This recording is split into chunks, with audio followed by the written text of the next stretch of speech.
दोस्तों, जैसा कि आप सभी लोग जानते हैं कि 24 फरवरी 2026 यानी मंगलवार को पड़ रही है फाल्गुन महीने की शुक्ल पक्ष सप्तमी तिथि। और दोस्तों, ये वह तिथि है जो फाल्गुन महीने में पड़ने वाली सबसे बड़ी तिथि है, क्योंकि यह मंगलवार के दिन पड़ रही है। और हमारे हिंदू धर्म में इसका बहुत ही बड़ा और विशेष महत्व होता है। पूज्य गुरु जी ने कहा है कि अगर कभी भी मौका लग जाए और फाल्गुन महीने की सप्तमी तिथि मंगलवार को पड़ जाए तो आप लोगों को सिर्फ और सिर्फ 11 गेहूं के दाने वाला उपाय तो अवश्य ही करना चाहिए, क्योंकि इन दोनों तिथियों का संयोग बहुत ही कम आता है।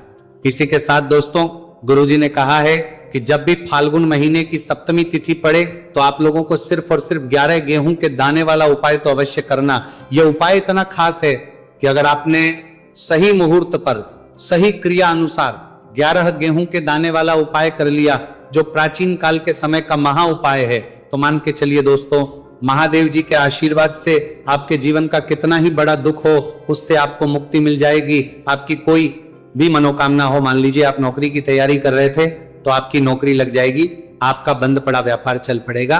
और दोस्तों, आप जिस बीमारी से आप बहुत दिनों से परेशान थे उस बीमारी से आपको मुक्ति मिल जाएगी। आपके जीवन में धन आना शुरू हो जाएगा, आपके जीवन में धन आने के नए नए रास्ते खुल जाएंगे। और मान के चलिए दोस्तों, फिर आपको किसी भी प्रकार की परेशानी का सामना नहीं करना पड़ेगा। इसीलिए दोस्तों, 24 फरवरी मंगलवार के दिन आप लोगों को इस वाले उपाय को जरूर कर लेना है। भले ही आपने पूरे साल भर इस उपाय को ना किया हो, पर अगर आपने इस फाल्गुन महीने में पड़ने वाली सप्तमी तिथि के दिन अगर इस वाले उपाय को कर लिया तो आपको इस उपाय को करने का वो फल मिलेगा जिसकी आपने कभी भी नहीं करी होगी। इसीलिए आप लोग इस गेहूं वाले उपाय को एक बार जरूर करने के लिए, वो आप 30 बार पर बना रहा है, लेना, ताकि आप लोगों के हाथ से ये मौका ना जा सके और आपको इस उपाय को करने का फल मिल सके। दोस्तों, ये उपाय पंडित जी ने अपनी अभी की ही शिव महापुराण की कथा में बताया है, जो इस उपाय को आज हम आपको बहुत अच्छे से समझाने वाले हैं। इस वीडियो को देखने के बाद इस उपाय को समझने के लिए आपको कोई और वीडियो को देखने की जरूरत नहीं पड़ेगी। तो दोस्तों, इस उपाय को आपको कैसे करना है, कब करना है, कहां पर करना, और उपाय को करते समय आपको किन किन गलतियों को नहीं करना है और आपको किन किन बातों का ध्यान रखना है, ये सारी जानकारी हम आपको इस वीडियो में देंगे। तो चलिए भक्तों, उपायों को शुरू करते हैं। अगर आप भी चाहते हैं कि महादेव जी का आशीर्वाद आप पर सदैव बना रहे तो वीडियो को लाइक करें, चैनल को सब्सक्राइब करें और कमेंट बॉक्स में हर हर महादेव जरूर लिखें। और अपने फायदे के लिए, गरीबी दूर करने के लिए इस वीडियो को पूरा देखकर जाना। यदि आज आपने वीडियो को बीच बीच में से देखा, काट काट कर देखा, तो जीवन में आपको कभी सफलता हासिल भी नहीं होगी। दोस्तों, ये 24 फरवरी मंगलवार सप्तमी तिथि का दिन ये इतना खास होता है, इतना महत्वपूर्ण होता है। देखा गया है कभी कभी बड़े बड़े पूजा पाठ अनुष्ठान से जो मनोकामना पूर्ण नहीं होते, वह 24 फरवरी मंगलवार के दिन एक छोटे से उपाय करने से ही आपकी मनोकामना पूर्ण हो जाती है। अब हम समझते हैं इस वाले उपाय को हमें करना किस समय है। इस 11 गेहूं के दाने वाले उपाय को हमें फाल्गुन महीने के मंगलवार के दिन करना किस समय है। तो देखिए, इस उपाय को करने का जो समय है वह सुबह का समय है और शाम का समय है। अब देखिए, यहां पर हम मुख्य रूप से सुबह का समय नहीं बोलेंगे, क्योंकि 24 फरवरी मंगलवार सप्तमी तिथि का दिन है और इस दिन प्रदोष काल के समय का बहुत महत्व होता है। बाकी अगर सुबह के समय भी करेंगे तो भी अच्छा होगा, उसमें कोई भी दिक्कत वाली बात नहीं है। तो चलिए जानते इस विशेष उपाय के बारे में। लेकिन उससे पहले एक प्रार्थना, अगर आप इस चैनल पर नए हैं तो आप इस वीडियो को लाइक करें, चैनल को सब्सक्राइब करें और कमेंट बॉक्स में आप अपनी राशि या अपना नाम जरूर डाल दें, क्योंकि हम राशि से भाग्य भी बताते हैं और भाग्य में चल रही परेशानियों को दूर करने के लिए वो आसान से आसान उपाय भी बताते हैं। तो चलिए, अब हम अपने सबसे पहले उपाय की बात कर लेते हैं। देखो, गुरुजी ने कहा है कि अगर मंगलवार के दिन सप्तमी तिथि पड़ जाए तो इस दिन आपको 11 गेहूं के दाने वाला उपाय तो अवश्य ही करना चाहिए। देखो, ये उपाय, यदि आपके जीवन में कर्जा बहुत अधिक है, आपके जीवन में संकट बहुत अधिक रहते हैं, आपके ऊपर बहुत अधिक विपदा आ रही है, बार बार आपको अपने व्यापार में और अपने धन में हानि देखने को मिल रही है कि आपको प्रत्येक कार्य में हानि हो रही है, तो आपको ये उपाय करना चाहिए। देखिए, इस उपाय के लिए आपको 11 गेहूं के दाने आपको लेने हैं, ठीक है। 11 दाने लेने के बाद में आपको जरूरत होगी चावल के दानों की। 11 चावल के दाने और 11 गेहूं के दाने, और चावल के दाने खंडित नहीं होने चाहिए। अब आप कहोगे पंडित जी गेहूं कहां से लेने हैं? देखो, आपको किसी भी किराना स्टोर पर गेहूं के दाने आपको आसानी से मिल जाएंगे, जाकर ले लेना, ठीक है ना। 11 गेहूं 11 चावल के दाने लेने हैं। साथ ही साथ आपको एक तांबे का लोटा है और उस तांबे के लोटे में आपको जल भरना है। जल आपका खुद के घर का होना चाहिए, मंदिर का नहीं होगा। अब आप ये सब सामग्री लेकर पहुंच जाओगे महादेव के शिवलिंग के पास में शाम के टाइम पे प्रदोष काल में। देखो जब आप ये उपाय कर रहे हो तो अपना फेस रखना उत्तर दिशा, नॉर्थ डायरेक्शन की तरफ। अब यहां पर जो मैं आपको क्रम बताने जा रहा हूं ना, उस मेरे क्रम को बहुत ध्यान से सुनिए। महादेव को अगर कोई सबसे प्रिय है ना, तो उनकी सबसे छोटी पुत्री जिनका नाम है माता अशोक सुंदरी, जो आपके पास में चावल 11 दाने हैं ना, उन चावल के 11 दानों को माता अशोक सुंदरी के स्थान पर आपको अपना नाम और गोत्र बोलते हुए समर्पित कर देने हैं, है ना। और चावल के दानों को रखने के बाद में जो आपके पास में तांबे का लोटा है ना, उस तांबे के लोटे को कहीं पे भी हम जल नहीं चढ़ेंगे। सिर्फ और सिर्फ माता पार्वती का जो हस्त कमल आपको दिख रहा है, यहीं पे गोल गोल आपको समर्पित करना है, उसी जल को, और कहीं नहीं। ना तो माता अशोक सुंदरी के स्थान पर, ना तो शिवलिंग के ऊपर, सिर्फ आपको यहां पे गोल गोल जलाधारी पर आपको उस जल को समर्पित करना है। अब आपके पास में बचे हुए हैं 11 गेहूं के दाने और बचे हैं। उन्हीं 11 गेहूं के दाने को आपको अपनी मनोकामना, अपने विशेष कहते हुए महादेव के शिवलिंग के ऊपर अगर आप सप्तमी तिथि के दिन प्रदोष काल में समर्पित कर देते हैं, तो आपकी जो भी मनोकामनाएं होंगी, जो भी विश होंगी, महादेव पूरी जरूर करते हैं। अन्न को समर्पण करने से, उस खासकर गेहूं को समर्पण करने से हमारी इच्छाएं पूरी होती हैं। और अगर वह दिन मंगलवार सप्तमी तिथि का दिन हो, तब तो इससे सुंदर संयोग कुछ भी नहीं हो सकता।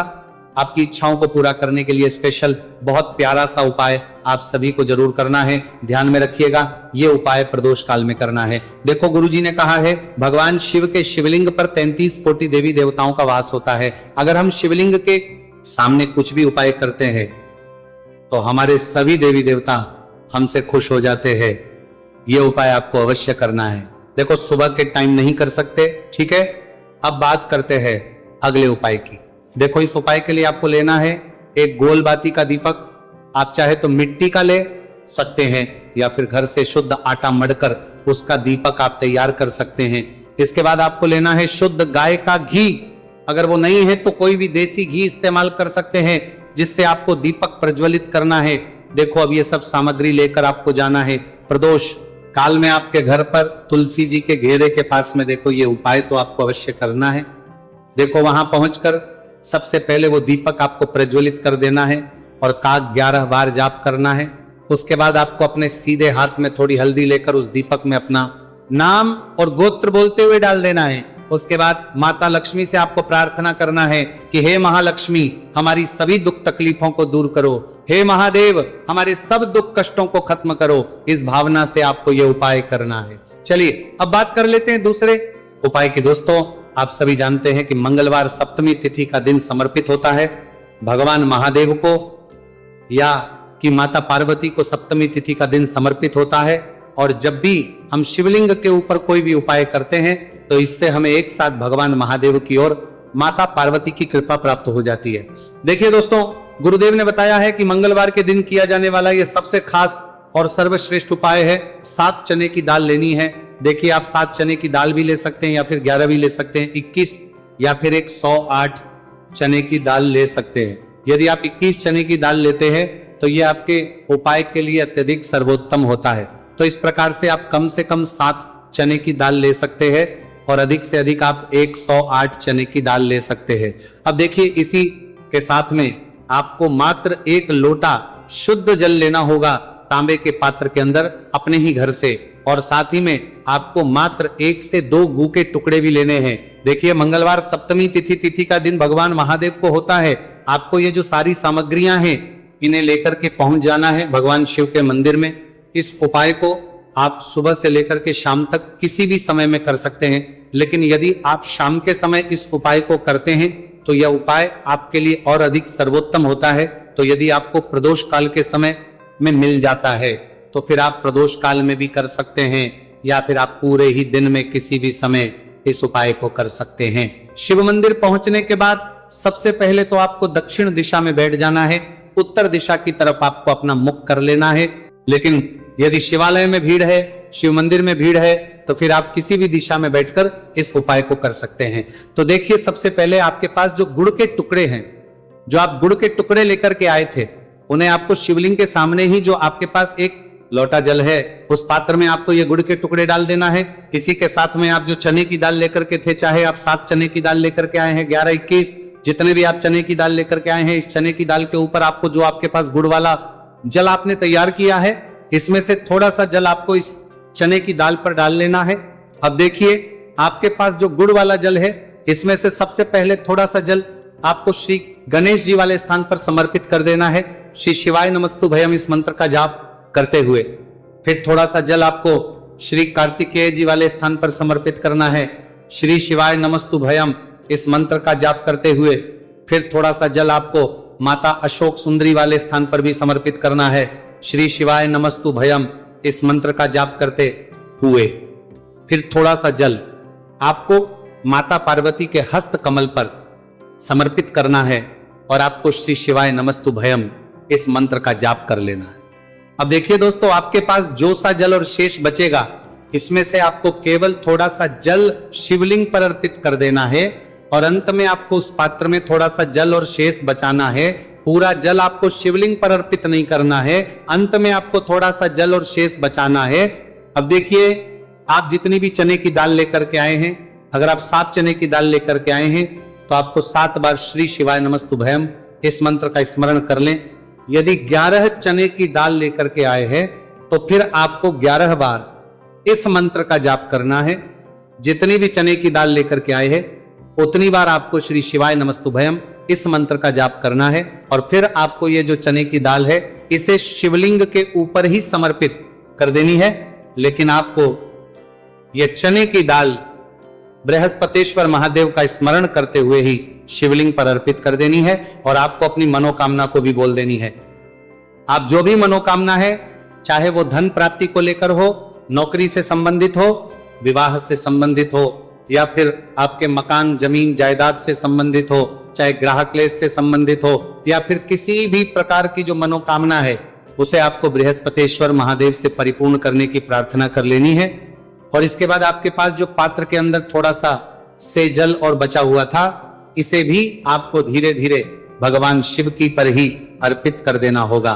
श्री शिवाय नमस्तुभयम इस मंत्र का जाप करते हुए पूज्य गुरु जी कहते हैं कि फाल्गुन महीने का मंगलवार सप्तमी तिथि को जो भी व्यक्ति इस प्रकार से यह चमत्कारिक उपाय कर लेता है, तो उसकी जो मनोकामना है वो भगवान लक्ष्मी नारायण की कृपा से तथा महादेव की कृपा से बहुत ही जल्द परिपूर्ण हो जाती है। बात करते हैं अगले उपाय की।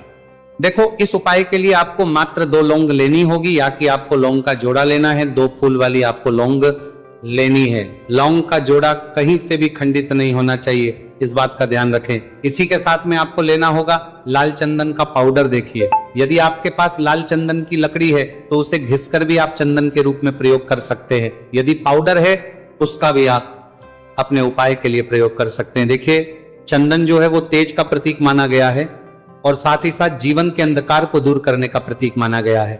अब इसी के साथ में आपको मात्र एक तांबे के पात्र के अंदर शुद्ध जल लेना होगा। अपने घर से अब दोस्तों ये तीनों सामग्री लेकर के सीधे आपको पहुंच जाना होगा भगवान शिव के मंदिर में। देखिए, इसी के साथ में आपको एक गोल बाती का दीपक भी लेना होगा। दीपक आप मिट्टी का भी ले सकते हैं, शुद्ध आटा मढ़कर उसका भी तैयार कर सकते हैं, और दीपक में आप शुद्ध घी का प्रयोग करना है।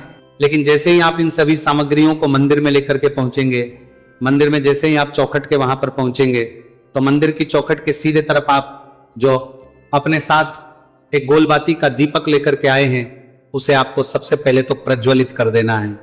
यानी कि जैसे ही आप मंदिर की चौखट के वहां पर प्रवेश करते हैं, तो उसके सीधे तरफ आपको ये गोलबाती का दीपक प्रज्वलित कर देना है। आप देखिए, जैसे ही ये दीपक प्रज्वलित करेंगे, तो आपकी जो भी मनोकामना है उससे आपको बोल देना है। आप इस दीपक को इस प्रकार से प्रज्वलित करने के बाद इन सभी सामग्रियों को शिवलिंग के पास में लेकर पहुंच जाना है। अब देखिए दोस्तों, आपके पास जो एक तांबे के पात्र के अंदर शुद्ध जल है, उसमें से आपको केवल आधा लोटा जल ही भगवान शिव के शिवलिंग पर अर्पित करना है। आधा लोटा जल आपको उसी पत्र के अंदर बचा लेना है। अब दोस्तों, पास जो 2 लौंग है, यानी कि लौंग का जोड़ा है, उससे आपको अपना नाम और अपने गोत्र को बोलते हुए आपकी जो भी समस्या चल रही है, आपके जीवन में जो भी परेशानी उत्पन्न हो रही है, उन्हें आपको बोल देना है।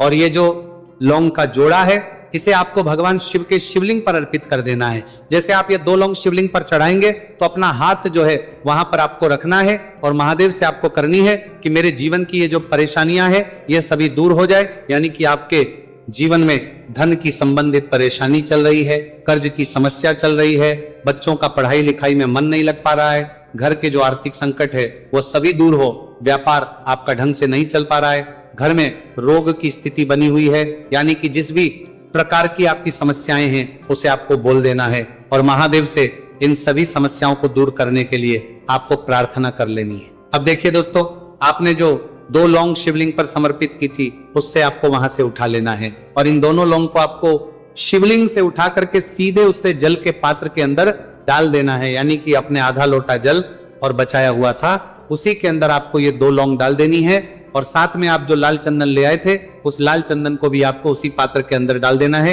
यानी कि आधा लोटा जल और बचा हुआ है तो उसी आधे लोटे जल के अंदर आपको ये लाल चंदन भी डाल देना है।